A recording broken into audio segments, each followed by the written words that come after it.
stay up, but I think I'll go back to me dreams again. Boy, I got this serious dream. Oh, goodness. I dreamed that the Russians couldn't get the plans for the atomic bomb, so they started out to find the most destructive thing in the world, the second most destructive. But my mommy wouldn't tell them how I was put together, you know. Oh, somebody's coming. Julia, come on, dear, it's time to get up. And I do mean... Oh, what a beautiful day. Wake up, Junior. All right, I'll see if you're playing possum. I'll throw a glass of ice water on you. Now, Junior, I have a busy day ahead. All right, I'll get the ice water. Don't be afraid, folks. She won't be. Junior, do you hear me? Nothing to get it. Okay, I'm going to throw it. She'll never do it in a million years, but she'll never do it. Man overboard! Now I'm going to tell on you. You're going to tell I'm what? going to tell everybody that you was in the original cast of the old Shakespearean plays, and that that old Shakespeare was your beau. Now look, Virus X, I'm not that Oh, you're not that old, No. huh? Oh, no. Oh, bravo, Vernon, you were superb. You were... Oh, yes, but I owe it all to my beloved William. Don't you hit me, don't you? Junior, ready for breakfast? If we're having it in a goldfish bowl, I is, yeah. Oh, Junior, what happened? Well, never, I just threw a whole glass of ice water on me, and I wasn't doing nothing. Oh, Mother, now you shouldn't have. No. Why, the poor little child. No. A thing like that could cause him to grow up with a phobia against water. Oh, you poor child. Oh, come now, kiddo. Let's not get carried away. I'm sorry, Junior. It wasn't a nice joke. Oh, I don't mind them, oh, darling. I don't mind. I shouldn't have blabbed on you. I love you so much. But you better hurry and dry me off because I'm not sanforized, you know. I might shrink. Or is there a T in that word? You know, I might shrink and become so widowed. I might become so widowed that you would never notice me running around the house, you know. And then when you back in the rug, you would pick me up with a limp, you know, because I would be so widowed, Billy, that I would wind up right in the vacuum bag with the rest of the trash, you know. And then you would take it out and you would empty it into a newspaper and then roll up the newspaper and then take it out in the back and raise up the door to the insinuator and throw me in there, then light a match to it and burn me up, and you'll never know it. Now what's the matter? I scared me down. Don't cry. You're all right. What time it is? It's about 8 o'clock. Oh, Why? goodness me, I gotta hurry. I promised to be over at Jim Harkins' house at 9 o'clock, you know. I'm going to watch Jim Harkins perform a mysterious trick, you know. He goes into the shed and he brings out eggs and he don't have no chickens. Oh, you can't get eggs without chickens. He does. How? He got ducks.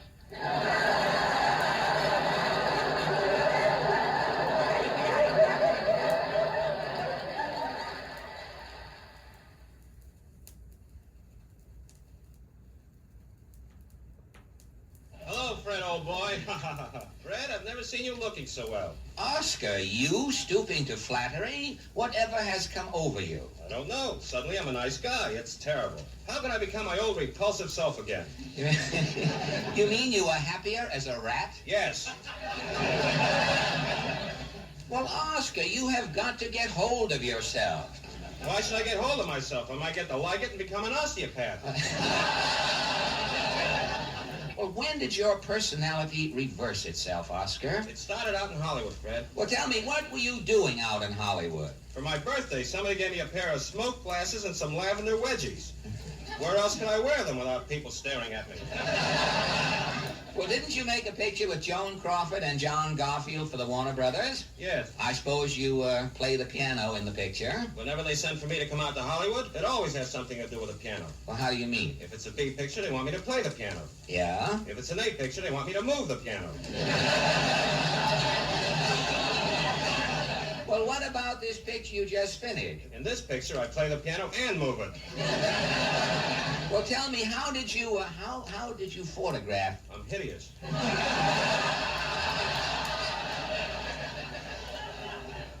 I should wear a sweater over my face. Say, If you had pop eyes, a sweater might look good.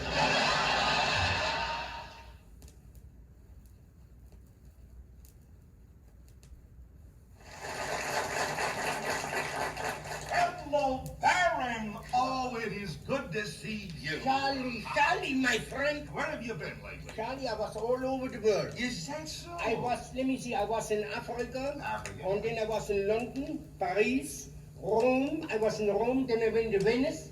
And after I No. Wait a minute. Venice. Yeah, I was in Venice. No, Venice. Van. Last month, Venice, yes, Venice. I was there. Tell me, Don't believe it. Baron, wait a minute. Let me tell Yeah. you. Did you see the gondolas while you were there? I called on them. They wasn't home. No, they wasn't there. No. You see, I tell you, you're the same old Baron. Yeah. Now, let's get back to Africa. Yeah. Did you run across any wild animals? Did I run across them? I ran across a bunch of hip on top of the omnibuses. And this was... Wait, would you say that again? Hip on top of the omnibus? No. Hippopotamus. Well, as I was going to catch one of these... Hippopotamus. Yeah. An old boy ran over. You see? Wait. Wait. An old boy? Yeah. What in the world is an old boy? Oh, that's a big bird. It's a bird that eats nothing but garlic, onions, Limburger cheese. When it flies by you... Oh, boy, am I... This is so... I suppose this bird is now extinct. Yeah, Huh? I said, I suppose this bird is now extinct. Always did. You see... Look, Baron. Yeah? Don't you think it's about time you stop these adventures and settle down? Yeah, I did settle down. Settle down. Where? On my farm. Oh, I didn't know you had a farm. Let me give you an idea how big my farm is. My nephew, Gustav, went out to milk the cows on the other side of the farm. That's when he was 12 years old. 12 years old? Yeah. And when he came back, he had a wife with 3 children. And when he came back, he brought back 9,000 gallons of milk. How many gallons? 41. You see, How did the milk go from 9,000 gallons to 41? so he came back with the milk. I see. Come on. Wait a minute. Yeah. Answer my question. Yeah. How did the milk go from 9,000 gallons to 41?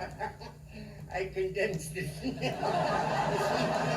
Tell me, Baron, on your farm, do you go in for chickens? You see, no, not at my age. You see, Who taught you to be a farmer? my cousin Hugo. Well, I thought Hugo was a musician. He was. You know that he has over 200 violins in that thing? I hate to keep correcting you, but not violins, violins. Bye. Because he liked them, right? He had 200 violins, and he's got 20 hobos. Oboes. Bums he's got in that band. Oh, no, wait. That is unbelievable. That is preposterous. Was you there, Charlie?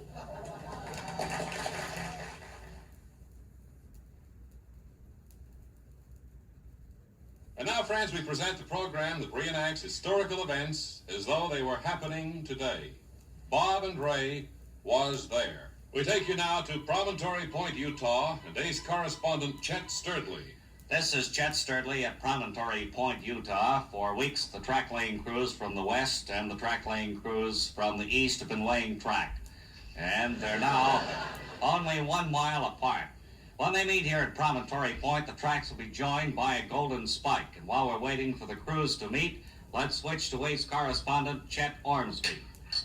This is ace correspondent Chet Ormsby. I'm stationed at the point where the tracks will be joined in the Iron Horse Bar and Grill. Beside me is Mr. Patrick Hammerhead McGonigal, the man who's been chosen to drive the Golden Spike. Mr. McGonigal, will you tell us how you came to be chosen for the great honor of driving the Golden Spike? Well, I was working on the track yesterday, and the foreman comes up to me and he says, "Hey, McGonigal." And I says, "Yeah." And he says, "You doing anything tomorrow?" And I says, "No." And he says, "Okay, you drive the Golden Spike." Well, thank you, Mr. McGonigal. And now we switch you to Chet Sturdley for a report on the progress of the track-laying crews. This is Chet Sturdley again at Promontory Point. The track layers are half a mile apart now. They're running neck and neck. And for more details, here's ace correspondent Chet Harper. Now, this is ace correspondent Chet Harper. I'm in the signal tower at Steve Canyon, Nevada. Now back to Chet Sturdley. Thanks, Chet, for that colorful description. The track layers are coming into the stretch now. Maybe you can hear them in the background. They're approaching the finish line. They're still 2 feet short of the finish line. Not enough track. While we're waiting for them to send for more track, I'm going to interview some of this great crowd which is gathered to watch the driving of the Golden Spike. Here's an Indian chief coming toward me in full regalia. Chief, will you tell us what you think of the Iron Horse? Iron Horse, bad medicine. What would you consider good medicine? Milk of magnesia. Pardon me, friends, this is the big moment we've all been waiting for. Mr. McGonagall, the spike driver, is stepping into position. He's grasping the Golden Spike in his left hand. There goes the hammer. Ow! Well, it's too bad he hit his thumb, but he's trying again. And he did it. The Golden Spike is driven, and here come the trains, one from the east and one from the west. Yes, the trains are speeding to the meeting point at this very moment. They're getting closer. Closer. Closer. They're about to meet.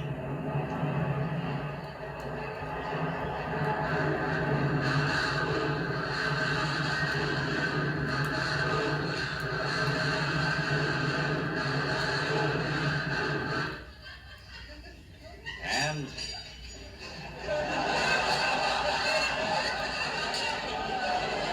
they did meet.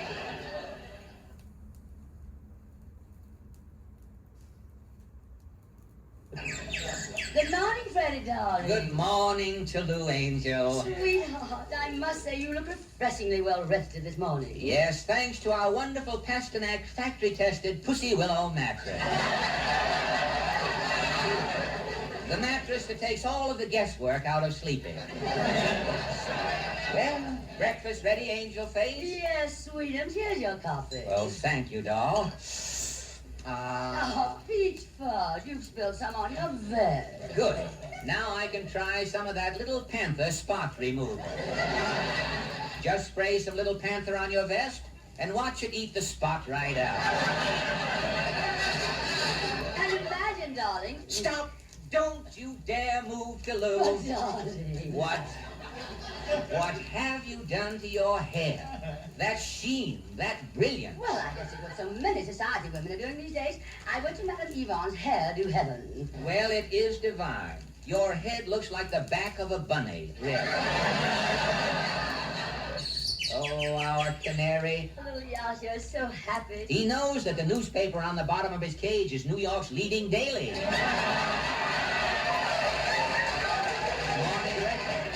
Oh, good morning, Mums and Daddy. Oh. I just love the way your tooth is shining this morning. Yes, Mummy. I brushed it with Dr. Pratt's homogenized toothpaste. So sweet. I love you, Mummy and Daddy. I love you too, darling. Well, that's little Yasha telling us our time is up. We'll be back tomorrow morning at 6, folks. Until then, this is Freddie. And Tallulah. Saying goodbye. Goodbye. Now, wasn't that simple, Tallulah, with a radio program like this? But it's ridiculous, Fred. Nobody can possibly be that cheerful every morning. Well, that's true. If one of those happy couples woke up grouchy one morning, the listener would probably hear something like this. Hey, knucklehead, get out of that bed. You got a program to do. Will you quit yapping? 6 o'clock in the morning. Who's up to listen to us? A couple of burglars and Arthur Godfrey, maybe. My mouth tastes like a sandhog just pulled his foot out of it. Dad, I'm sleeping. Well, why don't you stay home some night and try sleeping? Sleeping on that Pasternak Pussy Willow mattress? Every time I lie down on that cat hair, my back arches. Oh, stop beefing. Here's your coffee. Well, it's about time. I spilled some on my nightshirt. Oh, you're such a slob. I'll get that bottle. That little bottle of Panther spot remover. You're not putting any of that Adam juice on me. The last time it ate away my nightshirt and I still had the spot left. Where do you find these sponsors? In the police lineup?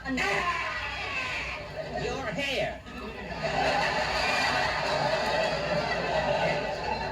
It looks as though you just took your head out of a mixmaster. I know that hag, Madame Yvonne, with her chicken fat. My hair keeps sliding off my head. That bird again. Shut up, you molting pest. Now look here, Clam. Oh, shut up. And Yasha, you shut up too. Good morning, Mummy and Daddy. teach you, sneaking up on your parents with that one tooth like an old elf. Can the kid help it if she looks like you? I will make that first. Go gum a donut. Lie down, Tom. I've had enough of this grind with you and that kid and the canary yapping around. I've got a gun here. You rat, you kid. Yes, and you're next.